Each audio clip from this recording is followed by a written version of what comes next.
بہت بہت شکریہ. اسی بات کو ہم آگے بڑھاتے ہیں. تو میں بہت عرصے سے سوچ رہا تھا کہ یہ جو ریڈ زون کمیونٹیز جو بنتی ہیں، جب میں ان کا ایک طرح سے نفسیاتی تجزیہ کرتا ہوں، ایک تو ہے نا کہ political analysis, social analysis, economic analysis, میرا یہ تھا کہ اس کا سائیکولوجیکل انالیسز جو ہے وہ کیا ہے ریڈ زون کمیونٹیز کا. تو اس میں ایک فیکٹر جو مجھے ملا، کچھ پرسنالٹیز میں نے آئیڈینٹیفائی کی جو میں سمجھتا ہوں کہ ریڈ زون پرسنالٹیز ہیں، اور کچھ پرسنالٹیز گرین زون پرسنالٹیز ہیں. یہ جو ریڈ زون پرسنالٹیز ہیں، جب یہ لیڈرز بن جاتے ہیں، چاہے وہ سوشل لیڈر ہوں، پولیٹیکل لیڈر ہوں، ریلیجس لیڈر ہوں، ان کے اندر ایک خاص قسم کی صلاحیت ہے، انٹیلیجنس ہے، کرزما ہے، اٹریکشن ہے کہ وہ کلٹس بنا سکتے ہیں. تو یہ جو کلٹ فارمیشن ہے، میں سمجھتا ہوں کہ کسی بھی سوسائٹی میں جب کلٹس بنتے ہیں تو اس سے ایک خاص طرح کی نفسیات کریٹ ہوتی ہے. یہ جو کلٹ لیڈرز ہیں، جب آپ ان کی گفتگو سنتے ہیں، ان کے سرمن سنتے ہیں، ان کے لیکچر سنتے ہیں، ان کی تحریکوں کا حصہ بنتے ہیں، تو وہ آپ کو ریشنل تھنکنگ، لاجیکل تھنکنگ، وہ آپ کی ایک طرح سے معاوف ہو جاتی ہے. آپ سرنڈر کر دیتے ہیں اور وہ ڈیمانڈ بھی کرتے ہیں. ایک خاص لیول کی جو اٹریکشن ہے. تو اس کو جب میں نے فالو کیا 20th سینچری میں، تو 4-5 پرسنالٹیز میں آپ کے سامنے پیش کرتا ہوں. پہلی پرسنالٹی جو میں امیزمنٹ ہوئی، وہ رشیا کی راسپوتین کی تھی. راسپوتین سائبیریا کا ایک منک تھا، ایک ریلیجس لیڈر تھا، جو جب مین سٹریم میں آیا، اس کے پاس خاص طرح کی ہپنوٹک پاورز تھیں. تو میں میڈیکل اسٹوڈنٹ ہونے کی وجہ سے ایک بیماری ہے، خون کی بیماری، جس کو ہیموفیلیا کہتے ہیں، کہ بچے کو اگر زخم لگے تو اس کا خون بہنا بند نہیں ہوتا، بچے مر جاتے ہیں. تو جو زار تھا نکولس، اور اس کی جو ملکہ تھی، ان کا جو بیٹا تھا، وہ کزن میرجز اور اندر کی میرجز سے بعض دفعہ اس طرح کی بیماریاں ہیں، تو ان کے بچے کو ہیموفیلیا تھا. تو بچے کو ایک دفعہ زخم لگا اور وہ خون بہ رہا ہے اور لگتا تھا کہ وہ مر جائے گا، بے ہوش ہو جائے گا. زار نے تمام ڈاکٹر، تمام حکیم، تمام جو میڈیسن مین تھے، ان کو بلایا کہ اس بچے کا خیال رکھو. انہوں نے بہت کوشش کی، وہ بچے کا علاج نہیں کر سکے.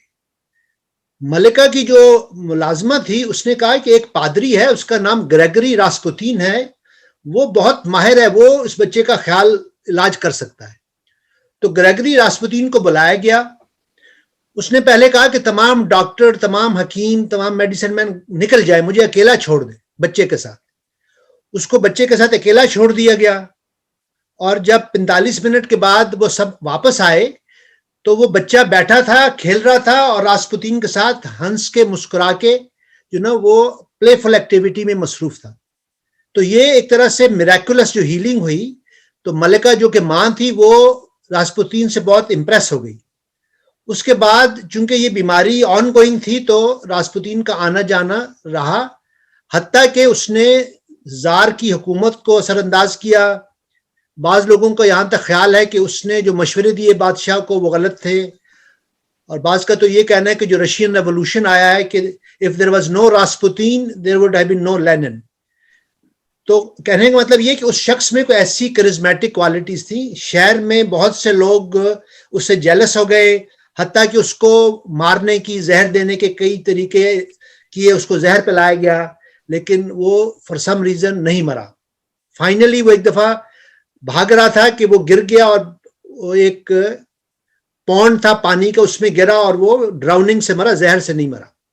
یہ میں نے تفصیلی بات اس لیے کی ہے کہ راسپوتین کا جو کرزمیٹک ایک پرسنالٹی تھی، اس سے بہت سے لوگ جو ہیں وہ امپریس ہوئے، انسپائر ہوئے. اسی طرح کی ایک اور پرسنالٹی جو انڈیا سے بعد میں امریکہ آ گئی، وہ تھی گرو راجنیش، اوشو راجنیش. وہ انڈیا میں فلسفی کے پروفیسر تھے، بہت پڑھا لکھا، بہت ذہین آدمی. کہ بھئی آپ ان کے ویڈیو ٹیپس دیکھیں. لیکن آہستہ آہستہ جوں وہ پاپولر ہوتے گئے، انہوں نے مذہب کے حوالے سے، سائیکالوجی کے حوالے سے، سیکس کے حوالے سے ایسے آشرم بنانے شروع کر دیے جہاں پہ لوگ ان کے گرویدہ ہوتے چلے گئے.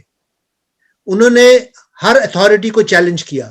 انہوں نے مدر ٹریسا کو چیلنج کیا, موہن داس گاندھی کو چیلنج کیا, یہاں تک کہ ان کا انڈیا میں رہنا مشکل ہو گیا تو وہ امریکہ آ گئے. امریکہ میں ایک ایریا انہوں نے خرید لیا, وہاں پر ان کے فالوورز بڑھتے گئے, ایک پوری کمیونٹی بن گئی. یہاں تک کہ اگر آپ کو یاد ہو, ایک زمانے میں یہ مشہور تھا کہ یہ وہ شخص ہے جس کے پاس 99 رولز رائسز ہیں, ایک پوری لسٹ قطار ہوتی تھی, لاکھوں لوگ. آج بھی ان کا وہ فوت ہو گئے, اس کے بعد بھی آج بھی انڈیا میں جو ان کا آشرم ہے اس میں, بلکہ جو اس وقت لیڈر ہے وہ مائک سوامی, وہ کینیڈین برٹش کولمبیا کا ایک جج ہے, اس کا بیٹا ہے, وہاں پر گیا ہوا ہے. ایک کینیڈین جرنلسٹ دیکھنے گئے کہ یہ کیا کمیونٹی ہے, تو ان کو 3 ہفتے رہنے کے باوجود مائک سوامی سے ملنے کا موقع نہیں ملا. لیکن انہوں نے حساب لگایا کہ اوشو راجنیش کی آج بھی جو کتابیں, آڈیوز, ویڈیوز جو ملتی ہیں, اس کی آمدنی ایک سال میں $55 ملین ہے. یہ سے آپ کو اندازہ ہوتا ہے کہ وہ کتنا پاپولر ہے, اور آج بھی لاکھوں لوگ اس کے پیروکار ہیں. میں نے خود ان کی کتابیں, میرے پاس ابھی بھی 2-3 کتابیں ہیں. بہت ذہین, بہت نابغہ روزگار, بہت جینیس آدمی تھا. لیکن بعض دفعہ آپ کا جو جینیس ہے وہ بھی اگر مس لیڈ ہو جائے تو آپ بہت سی چیزوں کو مس لیڈ, جس کو ہم ایول جینیس کہتے ہیں. میں صرف آپ کو نفسیاتی بتا رہا ہوں کہ کیسے مختلف لوگ جو ہیں. ایک اور گروپ ہے جس میں سنگ میونگ مون, اب وہ لوگ مونیز کے نام سے جانے جاتے ہیں, وہ بھی ساری دنیا میں ایک بہت بڑا کلٹ ہے. یہاں تک کہ ان کی جو سالانہ میٹنگ ہوتی ہے اس میں اگر آپ تصویریں دیکھیں, ہزاروں جو لوگ ہیں ان کی مون جو ہے وہ شادی کروا دیتے ہیں, جو ایک دوسرے کی زبان, کلچر بھی نہیں جانتے. تو اسی طرح ایک ڈیوڈ قریش تھے, 7th ڈے ایڈوینٹسٹ, انہوں نے امریکہ میں ایک کمیون بنائی. اس کے بعد ان کا FBI کے ساتھ جھگڑا ہوا, انہوں نے آرمز جمع کرنے شروع کر دیے تھے, حتیٰ کہ جب کنفرنٹیشن ہوئی تو ان کے خود فالوورز نے وہاں پر آگ لگا دی اور وہ شعلے نکلے اور بہت کچھ ہوا. ایک اور گروپ جو ہے وہ سائنٹالوجی کا ہے, چرچ آف سائنٹالوجی, جو امریکہ میں بہت پاپولر ہوئے. ان کا خاص طریقہ یہ تھا کہ وہ سیلیبریٹیز کو پکڑتے تھے, سیلیبریٹیز کو قائل کرتے تھے. ان کا خیال تھا کہ اگر ایک سیلیبریٹی بن جائے چرچ آف سائنٹالوجی کی ممبر تو اس سے ہزاروں ان کے جو فالوورز ہیں. اور انہوں نے بہت پاپولر پرسنالٹیز, ٹام کروز کو ریکروٹ کیا, جان ٹریولٹا کو کیا. پھر وہ کیا کرتے تھے کہ جب کوئی ممبر بنتا تھا تو اس کی ساری کہانی, تمام کنفیشنز ریکارڈ کر لیتے تھے. اب یہ ایک اہم بات ہے کہ جب آپ کلٹ کا ممبر بنتے ہیں تو اس میں سے پھر آپ نکل نہیں سکتے. اگر آپ کو حقیقت کا پتہ چل جائے تو تمام راز اپنے پاس رکھتے ہیں, اور اگر آپ نکلنا چاہیں تو آپ کے گھر والوں کو, آپ کی بیوی, بچوں کو, رشتہ داروں کو وہ مینیپولیٹ کرتے ہیں. تو اس طرح ایک بہت ہی عجیب و غریب ریڈ زون سچویشن کریٹ ہو جاتی ہے. اور آپ کو اندازہ نہیں ہوگا کہ کتنے لوگ ساری دنیا میں, کتنے کلٹس کے ممبر ہیں.